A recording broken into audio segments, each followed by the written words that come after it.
Sales, कैसे हो आप सब? आई होप सब बहुत अच्छे होंगे, सबकी पढ़ाई भी काफी अच्छी चल रही होगी। इसको और अच्छा बनाने के लिए आ गई है आपकी अपनी Khushboo ma'am, biology master teacher at Vedantu. तो आज मैम आपके पूरे सिलेबस से 10 most repeated and the most important case based questions करवाने वाली हूँ, जो आपके बोर्ड्स के एग्जाम में आने के बहुत बहुत चांसेस हैं। बहुत ही बेसिक से क्वेश्चन है, इजी है, लेकिन कॉम्पिटेंसी बेस्ड है। मतलब ये चेक करेंगे सारे ये केस बेस्ड क्वेश्चंस कि आपका कंसेप्ट कितना अच्छे से क्लियर है कि नहीं है।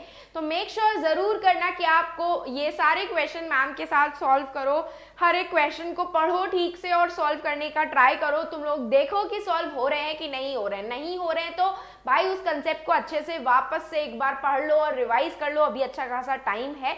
तो let me tell you one, एक और अच्छी सी चीज कि वो और अच्छी सी चीज क्या होने वाली है। वो और अच्छी सी चीज ये होने वाली है कि वेदांतु आपके लिए लेकर के आया है practice papers, English, math, SST, bio, physics and chemistry तीनों मिलाकर के साइंस के प्रैक्टिस पेपर्स, जो कि जिसके लिए आपको कुछ करने की जरूरत नहीं है। वो रजिस्ट्रेशन वगैरह and nothing you have to do, कुछ भी नहीं करना है। सिर्फ और सिर्फ सीधे और सीधे आप डाउनलोड कर सकते हो इन सारे पेपर्स को। बस आपको कुछ नहीं करना, इस तरीके का एक लिंक, इस तरीके का लिंक आपको इसी सेशन के डिस्क्रिप्शन बॉक्स में दिख रहा होगा। ठीक है, इसी तरीके का लिंक, प्रैक्टिस पेपर्स लिंक करके, इस लिंक पे जब आप क्लिक करोगे तो आपको वो रजिस्टर करने के लिए बोलेगा। अगर आप रजिस्टर हो ऑलरेडी तब तो वेल एंड गुड। अगर आप नहीं रजिस्टर हो तो बस अपना फोन नंबर एंटर करना, उस पर एक ओटीपी आएगा, वो ओटीपी को डालना और भाई आपके सारे के सारे पेपर्स आपको दिख जाएंगे, जिसको आप डायरेक्ट डाउनलोड कर सकते हो। कोई भी वो मॉक टेस्ट पेपर्स की तरह और टेस्ट सीरीज की तरह झंझट नहीं कि माय कंटेंट में जाओ, वो फलाने ऑप्शन में जाओ, दिमाग के ऑप्शन में जाओ, कुछ नहीं करना है आपको। बस इस लिंक पे क्लिक करना है। क्लिक करने के बाद अगर आप रजिस्टर्ड हो ऑलरेडी तो आपको रजिस्ट्रेशन करने की जरूरत नहीं पड़ेगी, आप डाउनलोड कर लोगे। और अगर आप लोग रजिस्टर्ड नहीं हो तो बस कुछ करना नहीं है, मोबाइल नंबर डालना है अपना, उस पर एक ओटीपी आएगा, वो ओटीपी डाल करके सेंड कर देना है। और बस जैसे ही आपने वो सेंड किया ओटीपी, आप रजिस्टर कर जाओगे और फिर आपको एक पेज ओपन होगा जिसमें आपके सारे के सारे पेपर्स आपको दिखने लगेंगे, जिसको आप डायरेक्ट डाउनलोड कर सकते हो। किसी भी दूसरे तीसरे ऑप्शन में जाने की आपको जरूरत नहीं पड़ेगी। तो भाई mock test paper free of cost है, कुछ भी नहीं करना है आपको, बस अपना नंबर रजिस्टर करना है और उसके बाद ये डाउनलोड कर लेने हैं। तो जल्दी से जल्दी कर लो और अपने एग्जाम्स में फोड़ने के लिए रेडी हो जाओ। चलो, तो let's begin our session with a प्यारा सा motivational quote, is nothing is impossible, the word itself says I am possible. Exactly भाई, कुछ भी ऐसा इम्पॉसिबल जैसी चीज नहीं होती है जो आप सोच रहे हो बोर्ड्स एग्जाम में कुछ इम्पॉसिबल से क्वेश्चन आ गए तो मैं कैसे सॉल्व करूंगा। Everything is possible and word खुद बोल रहा है कि मैं पॉसिबल हूं, तो भाई तुम क्यों नहीं पॉसिबल कर सकते अच्छे मार्क्स लाना। तो let's begin with the very first question. तो भाई अब हम क्या हैं, हम हैं आलसी ओपी। तो आलसी ओपीज क्या करते हैं, आलसी ओपीज क्वेश्चन का जो ये है ना, ये तो पढ़ते नहीं है मैम की तरह, आलसी ओपी हो तुम लोग। तो देखो यहाँ पे तुम लोगों को मैं एक सजेशन देना चाहूंगी कि अगर इन केस में आप लोगों से ये डायरेक्ट क्वेश्चन नहीं सॉल्व होते तब आप लोग केस पढ़ना और ध्यान से पढ़ना हर एक वर्ड प्रॉपरली, क्योंकि इसमें हर एक वर्ड ना एक दूसरे से कनेक्टेड होता है। ठीक है, हर एक वर्ड एक दूसरे से कनेक्टेड होता है। तो क्वेश्चंस को बहुत केयरफुली रीड करके अगर क्वेश्चंस डायरेक्ट आ रहे होंगे तो वेल एंड गुड, नहीं आते हैं तो केस की हर एक लाइन बहुत ही प्रॉपरली रीड करना। ठीक है, तो अभी हम पहले क्वेश्चंस रीड करते हैं और फिर डिसाइड करते हैं कि हमको क्वेश्चंस के आंसर आते हैं कि नहीं आते हैं। ठीक है, in which of the following groups of organism food material is broken outside the body and absorbed. इसका आंसर है सेप्रोट्रॉप्स। सेप्रोट्रॉफिक ऑर्गेनिजम्स जो होते हैं ना आपके, वो फूड मटेरियल को अपनी बॉडी के बाहर ब्रेक डाउन करते हैं और फिर उसमें से जो उनको न्यूट्रिएंट्स मिलता है उसको वो एब्जॉर्ब कर लेते हैं। तो saprotrophs is the correct answers. Saprophytic nutrition जिसमें आपका फंगस आ जाते हैं, फंगस का एग्जाम्पल हो गया यीस्ट हो गया, मशरूम हो गया, आपका ये डेड और डिकेइंग मैटर पे फीड करते हैं।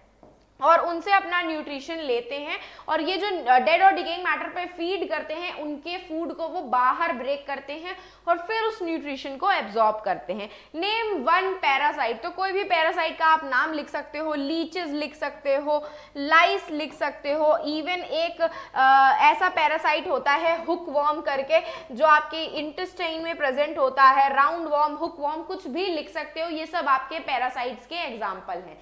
Name one example of saprotroph, अभी मैंने बताया फंगस होते हैं तो यीस्ट लिख लो, मशरूम लिख लो, राइजोपस लिख लो, कुछ भी लिख लो, ठीक है।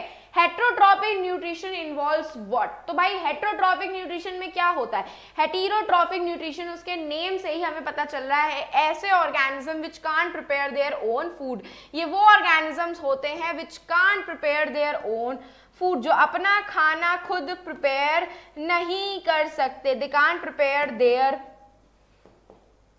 ओन फूड, अपना खाना वो खुद प्रिपेयर नहीं कर सकते, उनको हम लोग हेटेरोट्रॉफिक ऑर्गेनिज्म या इस मोड ऑफ न्यूट्रिशन को हम हेटेरोट्रॉफिक मोड ऑफ न्यूट्रिशन बोलते हैं।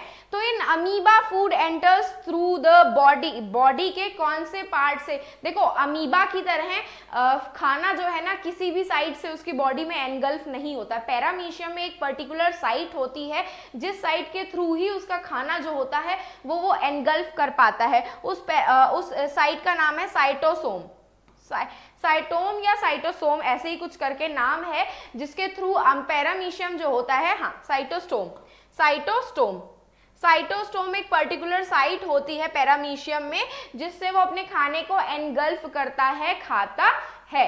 तो भाई ये सारे एग्जांपल्स हैं। ये टीनिया जो है ना ये पिग का पैरासाइट होता है, ये पिग्स के अंदर प्रेजेंट होता है। और एक और ऐसा दो टाइप के टीनिया होते हैं, ये पैरासाइट्स होते हैं, ये पिग्स और काउज में प्रेजेंट होते हैं, पिग और काउज में, ठीक है। Moving on to the next case based question. तो again, how many chambers are present in the heart of mammals and the reptiles? हम भी mammals की कैटेगरी में आते हैं, तो mammals and reptiles में 4 chambered heart present होता है। mammals में कितना chambered of heart present होता है? 4 chambered heart present होता है, ठीक है, मैमल्स एंड रेप्टाइल्स में। Who carry deoxygenated blood from body to heart, कौन सा ऐसा आर्टरी या वेन है जो डीऑक्सीजनेटेड ब्लड को बॉडी में से लेकर के हार्ट तक लेकर के जाता है? तो उसका आंसर है vena cava. Superior and inferior vena cava आपकी डीऑक्सीजनेटेड ब्लड को आपके अपर एंड द लोअर बॉडी में से कलेक्ट करके, superior and inferior vena cava जो होती है, इंफीरियर वेना कावा जो होती है वो आपके पूरे डीऑक्सीजनेटेड ब्लड को ऊपर वाले पार्ट में से और नीचे वाले पार्ट में से कलेक्ट करके हार्ट तक लेकर के जाती है। What do you meant by the term double circulation? तो डबल सर्कुलेशन एक ऐसा सर्कुलेशन है जो मैमल्स और रेप्टाइल्स में होता है, बिकॉज हमारे अंदर 4 चैम्बर्ड हार्ट है। इसमें क्या होता है, हमारा जो ब्लड है बॉडी का, it completes it's 1 cycle of circulation by passing the heart 2 times. Heart में से वो 2 बार पास होता है अपनी पूरी एक सर्कुलेशन कंप्लीट करने के लिए, इसी को ही हम डबल सर्कुलेशन बोलते हैं। तो भाई एक बार हार्ट हमारा लेफ्ट साइड से जाता है, एक बार हार्ट हमारा जो ब्लड होता है वो राइट साइड से जाता है, और इस तरीके से वो पूरी एक 1 साइकिल कंप्लीट करता है। इस पूरे प्रोसेस को हम डबल सर्कुलेशन बोलते हैं। ये 2 टाइप का होता है, एक होता है आपका पल्मोनरी सर्कुलेशन, पल्मोनरी मतलब यहाँ पे लंग्स इंक्लूडेड है। तो भाई राइट वेंट्रिकल में से ब्लड आपका जाता है कहाँ तक? लंग्स में, ठीक है। राइट वेंट्रिकल से ये ब्लड जाता है पहले पल्मोनरी आर्टरी में, जो कि एक एक्सेप्शन है। पल्मोनरी आर्टरी डीऑक्सीजनेटेड ब्लड को लेकर के जाती है लंग्स तक। लंग्स के बाद ये आपका ब्लड जाता है पल्मोनरी वेन पे, जो कि एक एक्सेप्शन है क्योंकि सारी वेन्स डीऑक्सीजनेटेड ब्लड कैरी करती हैं एक्सेप्ट पल्मोनरी वेन। ये पल्मोनरी वेन आपके ऑक्सीजन रिच ब्लड को पोर कर देती है लेफ्ट एट्रियम के अंदर, और यहाँ पे एंड हो जाता है आपका पल्मोनरी सर्कुलेशन। इसी में एक और सर्कुलेशन होता है जिसको हम सिस्टमिक सर्कुलेशन बोलते हैं। तो सिस्टमिक सर्कुलेशन में लेफ्ट एट्रियम में से आपका ऑक्सीजनेटेड ब्लड कहाँ गया? लेफ्ट वेंट्रिकल के अंदर। लेफ्ट वेंट्रिकल के बाद ये ब्लड जाता है कहाँ पे? आपके एओर्टा में जो सबसे लार्जेस्ट आर्टरी होती है, और ये एओर्टा इस पूरे ब्लड को आपके बॉडी के सिस्टम में सर्कुलेट कर देती है। इस बॉडी में से अगेन आपकी पूरी बॉडी ऑक्सीजन को यूटिलाइज कर लेती है और कार्बन डाइऑक्साइड को वापस से ब्लड के अंदर एंटर करवा देती है। तो आपका ब्लड वापस से क्या हो गया, डीऑक्सीजनेटेड, जिसको कैरी करके लेके आती है वेना कावा, और ये वेना कावा पूरे डीऑक्सीजनेटेड ब्लड को पोर कर देती है राइट एट्रियम में, और यहाँ पे एंड हो जाता है आपका सिस्टमिक सर्कुलेशन। तो इन्हीं पल्मोनरी एंड सिस्टमिक सर्कुलेशन को मिला करके ही आपका डबल सर्कुलेशन बनता है, इसी को ही हम डबल सर्कुलेशन बोलते हैं। What is meant by hypertension? तो भाई आपका जो ब्लड है ना वो आर्टरीज के ऊपर एक प्रेशर डालता है। जब आपका ये प्रेशर इंक्रीज हो जाता है, increase in the pressure which is exerted by the blood on the walls of the arteries is known as hypertension. की हाइपरटेंशन की कंडीशन में जो प्रेशर है ब्लड एक्सर्ट कर रहा है आपकी इनर वॉल्स के अंदर आर्टरीज के, वो जब इंक्रीज हो जाता है उसको हम हाइपरटेंशन बोलते हैं। And which device measure the blood pressure, उसको हम कहते हैं स्फिंगोमैनोमीटर। क्या बोलते हैं, स्फिंगोमैनोमीटर। तो मैमल्स और बर्ड्स में 4 चैम्बर्ड हार्ट, सॉरी रेप्टाइल्स में 3 चैम्बर्ड हार्ट होता है एंड मैमल्स में 4 चैम्बर्ड हार्ट। वेन्स आपके वेना कावा जो होती है वो आपके डीऑक्सीजनेटेड ब्लड को कैरी करके लेकर के जाती है। आपकी डबल सर्कुलेशन जो होता है, blood flows twice in the heart before it completes the one full round. One is pulmonary circulation and another one is systemic circulation. Hypertension क्या होता है, हाई ब्लड प्रेशर होता है। When the pressure in your blood vessels is too high, it is common but can be serious if not treated. People with high blood pressure may feel symptoms, और blood pressure जो होता है वो स्फिंगोमैनोमीटर के through आप major कर सकते हो।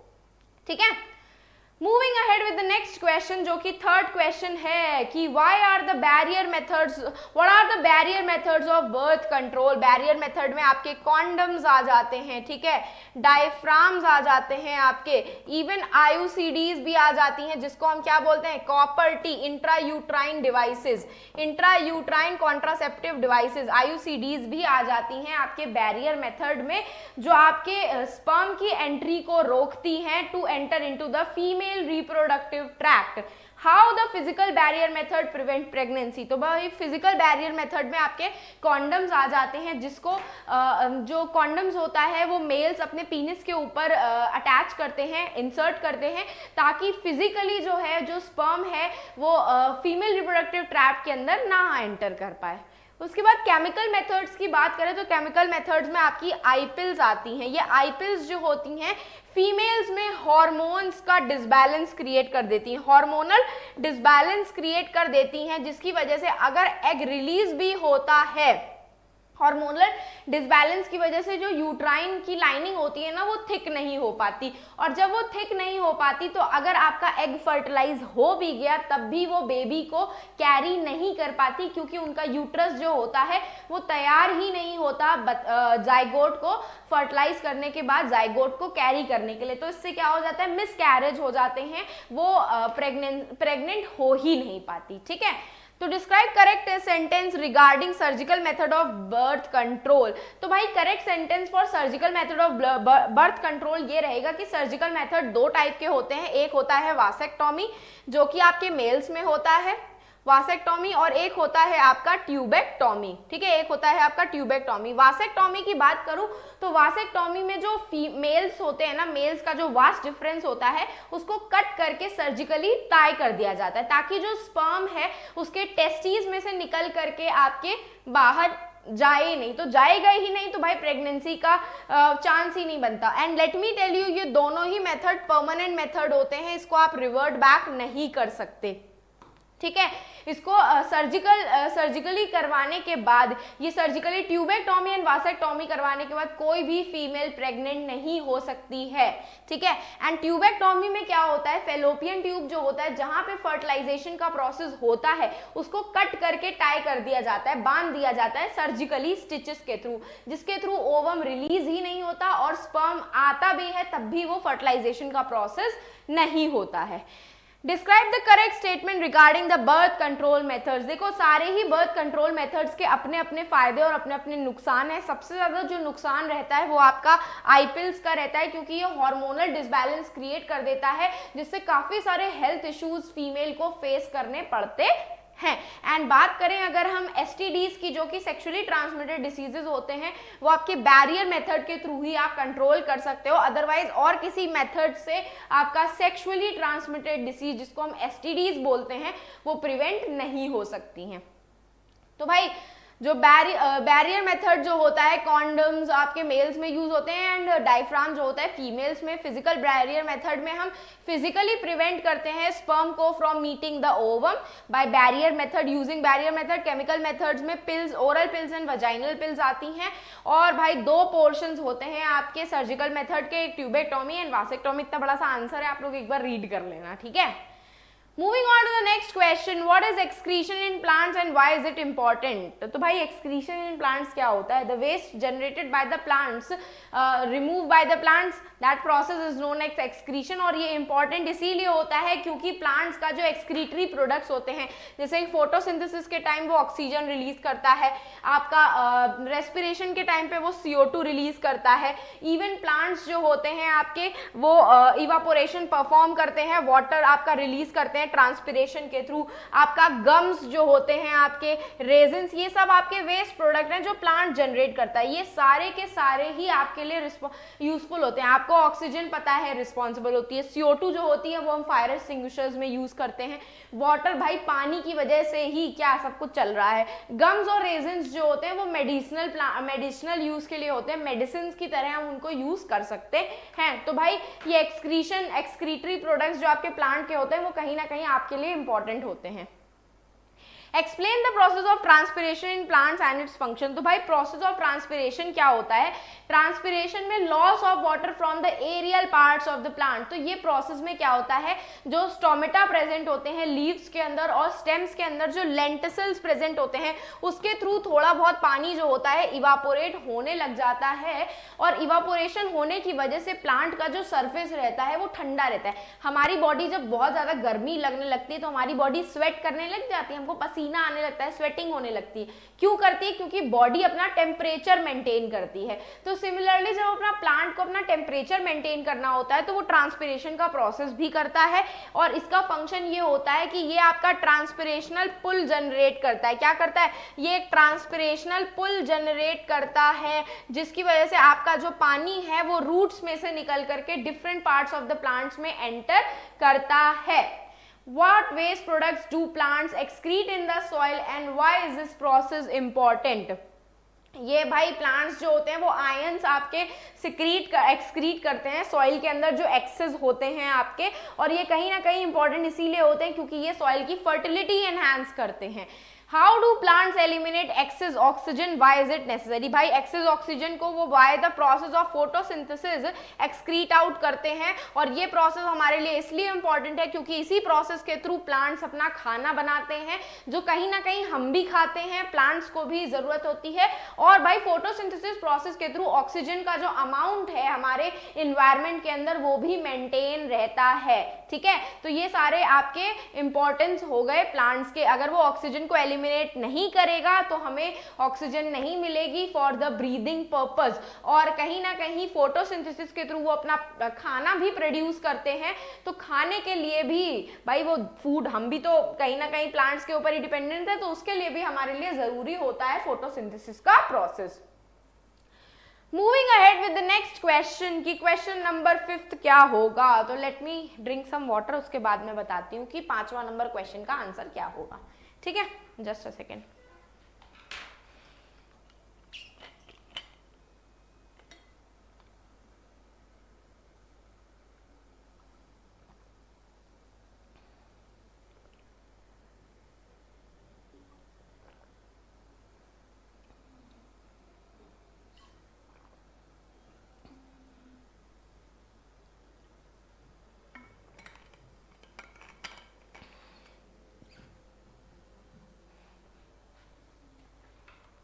चलो, तो name the sex hormone associated with male. Sex hormone होता है टेस्टोस्टेरोन, जिसको रिलीज करती है आपकी testes in the males. Which of the following statement is incorrect? Testes are located outside the abdominal cavity in scrotum because, हाँ भाई ये तो इनकम्प्लीट है, इसमें कौन सा स्टेटमेंट है हमें नहीं पता, ये भी गलत है आपका, ठीक है। तो testes are located outside the abdominal cavity in scrotum because testes require lower temperature than body's normal temperature. Body का जितना टेम्परेचर होता है उससे 2 से 3 डिग्री टेम्परेचर आपके स्क्रॉटम को, टेस्टिस को कम चाहिए होता है for the production of sperm. Sperm की फॉर्मेशन के लिए आपकी टेस्टिस को लोअर बॉडी टेम्परेचर चाहिए होता है, इसीलिए वो मेल्स में बॉडी के आउटसाइड लोकेटेड रहती है। And what is the nature of semen? ये वो फ्लूइड होता है जो कि आपके स्पर्म को फ्लूइड मीडियम प्रोवाइड करता है, नरिशमेंट प्रोवाइड करता है। It is alkaline in nature. कैसा होता है? It is alkaline in nature, ठीक है। तो टेस्टोस्टेरोन होता है fluid helps to bind the sperm together. Sperm formation requires lower temperature than body temperature and sperm formation require 1 to 3 degree higher temperature than normal body temperature. तो ये गलत है भाई। Slightly basics that is the alkaline in nature रहता है, ठीक है। क्या रहता है? एल्कलाइन होता है नेचर में। Moving ahead with the next question की भाई pure bread P plant with smooth seeds. Smooth seeds dominant characteristic हैं, तो कैपिटल एस ले लेते हैं, ये आपका डोमिनेंट कैरेक्टर है, ठीक है। क्या है? आपका डोमिनेंट कैरेक्टर है। Crossed with pure bread P plant with wrinkled seeds, तो रिंकल्ड सीड में हम स्मॉल एस ले लेते हैं, ये आपका रेसेसिव ट्रेट हो गया, ठीक है।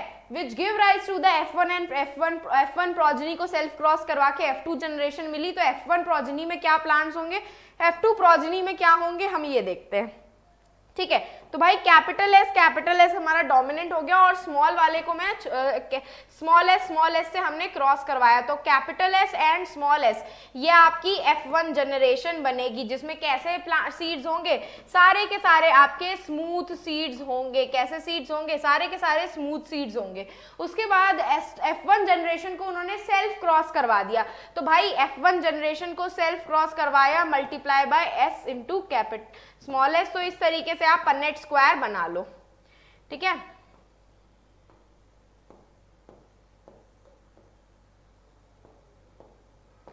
तो 1:2:1 का रेशियो आएगा, 1:2:1, जिसमें से एक सीड आपका होमोजाइगस स्मूथ होगा, 2 सीड आपके हेट्रोजाइगस स्मूथ होंगे, ठीक है। 2 सीड आपके हेट्रोजाइगस स्मूथ रहेंगे आपके, और एक सीड जो होगा वो आपका रिंकल्ड होगा। एक सीड कैसा होगा? रिंकल्ड होगा, ठीक है, wrinkled seed होगा।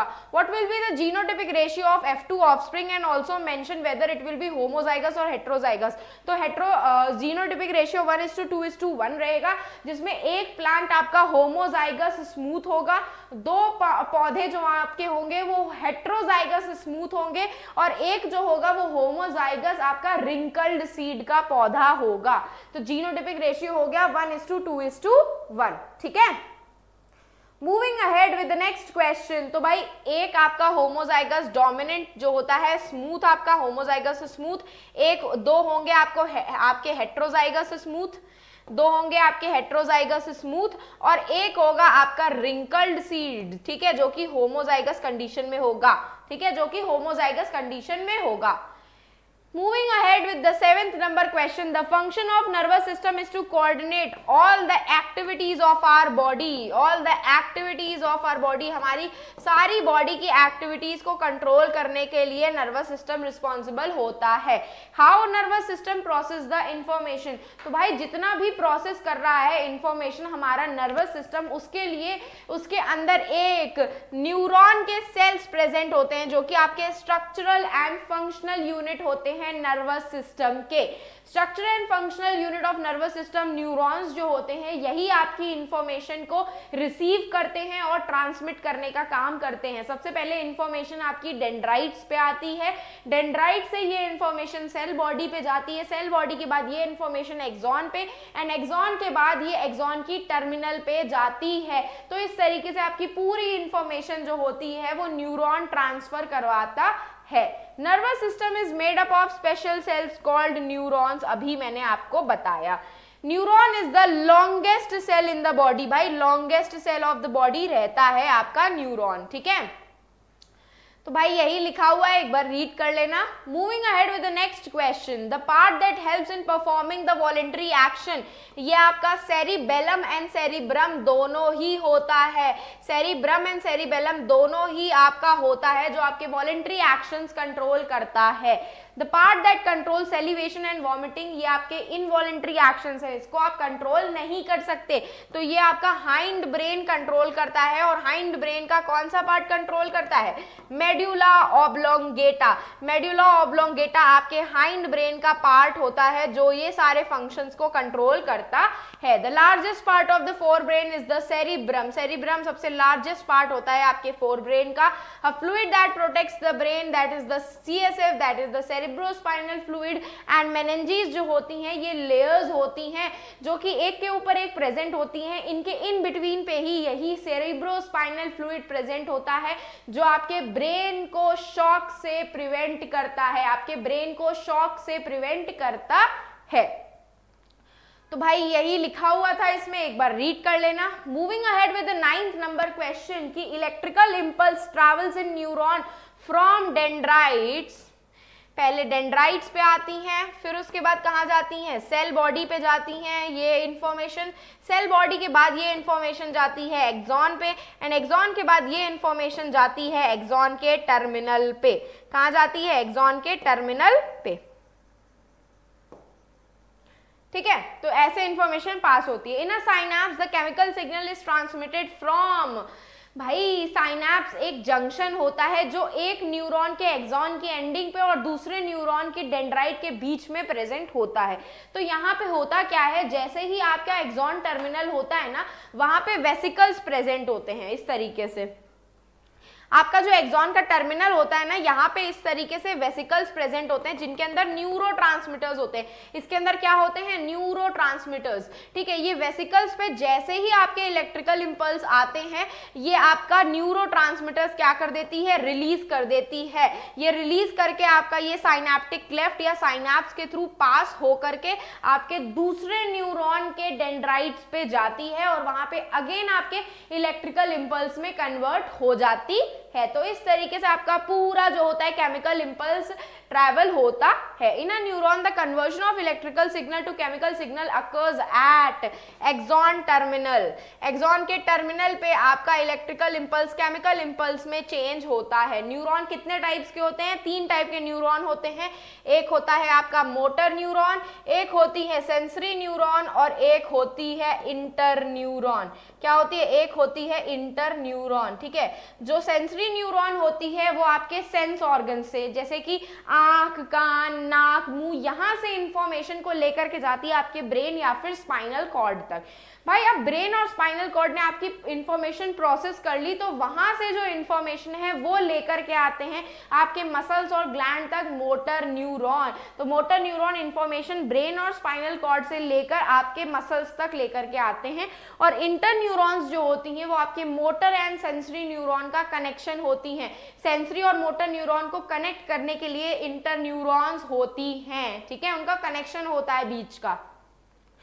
Moving on to the next and the last question कि dash are involve in the transportation of substances in plants. तो भाई 2 इन्वॉल्व होते हैं, एक तो जाइलम जो वाटर का ट्रांसपोर्टेशन करवाता है एंड हमारे फ्लोएम चचा जी जो फूड का ट्रांसपोर्टेशन करवाते हैं। Vascular tissues for the transport of water and nutrients in plants are called xylem। भाई जाइलम चचा जी हैं जो आपके वाटर एंड मिनरल्स का ट्रांसपोर्टेशन प्लांट्स में करवाते हैं।